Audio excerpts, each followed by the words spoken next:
Hello students, आज हम discuss करेंगे फॉरफीचर ऑफ शेयर्स के बारे में। फॉरफीचर ऑफ शेयर्स क्या होता है? Meaning, it means cancellation of shares by the company when a share holders fail to pay call money including allotment और कॉल्स। देखो, जब कोई शेयर होल्डर अपने पैसे शेयर्स के पैसे जो हमने कॉल्ड अप अमाउंट थी वो देने में असफल रहता है, तो कंपनी के पास की अथॉरिटी होती है कि वो अपने इशूड शेयर्स को वापस ले लें। तो इट इज़ डन पर AOA। ये किसके थ्रू किया जाता है? AOA के through. It is done through AOA, article of association. Articles of association, okay, is done through article of association. What are the conditions must be satisfied to forfeiture of share? Authority must be given in articles. Article में authority होनी चाहिए। Proper notice होना चाहिए कि जो share holder है उसको proper notice दे देना चाहिए कि अगर आप अमाउंट पे कर देंगे तो नहीं करेंगे तो हम आपके शेयर्स क्या करेंगे, फॉरफिट कर लेंगे। रिजोल्यूशन पास होना चाहिए BOD मतलब बोर्ड ऑफ डायरेक्टर्स में, ठीक है। Forfeiture is done for the non payment of, क्या है हमारा फॉरफीचर कब होगा? जब हमने पैसे किसी शेयर होल्डर ने नहीं दिए तब, ओके।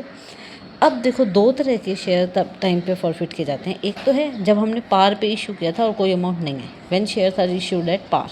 जब शेयर पार पे इशू किए जाएँ तो हमारे कैंट होते हैं कि जैसे 100 शेयर थे, 10 रुपये का एक था, ठीक है, 10 रुपये का एक शेयर। और कैसे 3 तरह के अमाउंट है, 3 एप्लीकेशन पे, 4 अलॉटमेंट पे और 3 फर्स्ट कॉल पे। अब क्या हुआ कि शेयर होल्डर ने ये दे दिया लेकिन फर्स्ट कॉल का नहीं दिया और हमने उसके शेयर क्या किए, फॉरफिट कर लिए। तो अब एंट्री बताएंगे क्या है। देखो, हमारे पास क्या रूल होता है, शेयर कैपिटल अमाउंट क्या होगा, कॉल्ड अप अमाउंट से डेबिट। तो क्या होगा, equity share capital account debit, कितने अमाउंट से, कॉल्ड अप। देखो, हमने सारे ही पैसे मंगाए हैं, 10 रुपये पूरे मंगा चुके ना, एप्लीकेशन मंगा चुके अलॉटमेंट पे, और 3 रुपये मंगा चुके लेकिन आए नहीं। तो 100 शेयर पे 10 रुपये के हिसाब से कितना हो गया, 1000, ठीक है। अब अनपेड अमाउंट कॉल जो थी उसको क्रेडिट करेंगे। अनपेड क्या है, हमारी first call to first call account, ठीक है। और जो अमाउंट रिसीव हो गई उससे हम क्या करेंगे, शेयर फॉरफीचर अकाउंट क्रेडिट कर देंगे, शेयर फॉरफीचर अकाउंट, ठीक है। तो फर्स्ट कॉल के कितने पैसे नहीं आए, 100 शेयर पे 3 रुपये के हिसाब से कितने नहीं आए, 300। और कितने आ चुके, एप्लीकेशन के आ चुके, अलॉटमेंट के आ गए 3 और 4 7। तो 10 रुपये पे 7 रुपये के हिसाब से 700 रुपये, okay. These are the entry.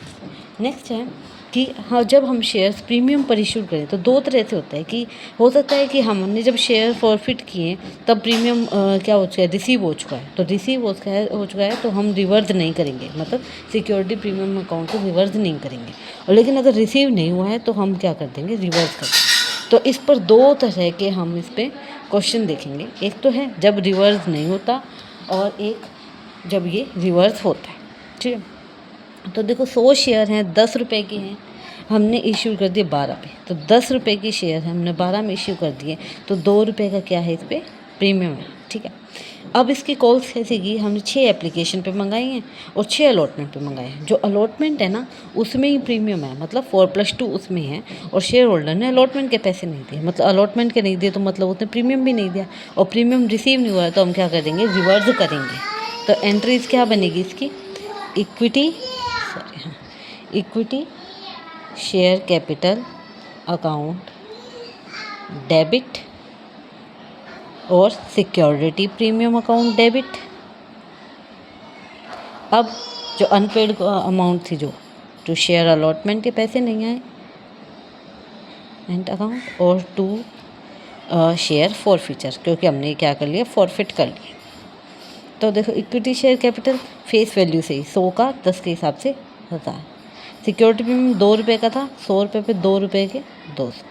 Allotment पे हमें कितने रुपए, पूरे 6 रुपये नहीं मिले, तो 100 पर 6 रुपये 600। और एप्लीकेशन कितने मिल गए, 100 पे 6 600, ठीक है। अब नेक्स्ट है कि जब हमें रिसीव हो चुके हैं तो हम क्या करेंगे, डू नॉट रिवर्स, हम रिवर्स नहीं करेंगे। तो उस केस में क्या एंट्री होएगी, इसमें हम सिक्योरिटी प्रीमियम दिखाएंगे कि है ही नहीं, एग्जिस्ट ही नहीं कर रहा। जैसे अभी देखो, 6 रुपये 12 पे ही मंगाए हैं, लेकिन इस टाइम एप्लीकेशन पे 2 रुपये हैं, अलॉटमेंट पे नहीं है, और हमें अलॉटमेंट के नहीं मिले, मतलब हमें सिक्योरिटी प्रीमियम तो मिल चुका एप्लीकेशन के टाइम पे, और मिल चुका है तो हम इसे रिवर्स नहीं करें। तो एंट्री क्या होगी, equity share capital account debit, to share allotment और to share forfeiture. Equity share 100 पे 10 के हिसाब से 1000, अलॉटमेंट पे 6 रुपये में नहीं मिले 600। और अब जो कि हम इस पे हमें अब इस पे तो 6 मिल चुके हैं ना पूरे, तो हम क्या करेंगे शेयर फॉर फ्यूचर अकाउंट, हाँ तो हम अब क्या करेंगे हमारे शेयर फॉर फ्यूचर अकाउंट को 400 से दिखाएंगे, क्योंकि हमें 200 रुपये तो हमारे क्या सिक्योरिटी प्रीमियम, तो वो हम हमारे यहाँ शो नहीं करेंगे। ठीक है, तो ये था फॉर फ्यूचर का मतलब क्या है, जब हम कैंसिल कर देते हैं हमारे इशूड शेयर को वापस ले लेते हैं। ये आर्टिकल ऑफ एसोसिएशन से थ्रू डन होना चाहिए, BOD रिजोल्यूशन पास होना चाहिए, प्रॉपर नोटिस होना चाहिए, अथॉरिटी होनी चाहिए, नॉन पेमेंट ऑफ कॉल्स का होना चाहिए, और ये सब हमारी एंट्रीज थी। तो अब ये था फॉर फ्यूचर ऑफ शेयर्स। अब नेक्स्ट वीडियो में हम डिस्कस करेंगे हमारे री इश्यू ऑफ शेयर्स के बारे में।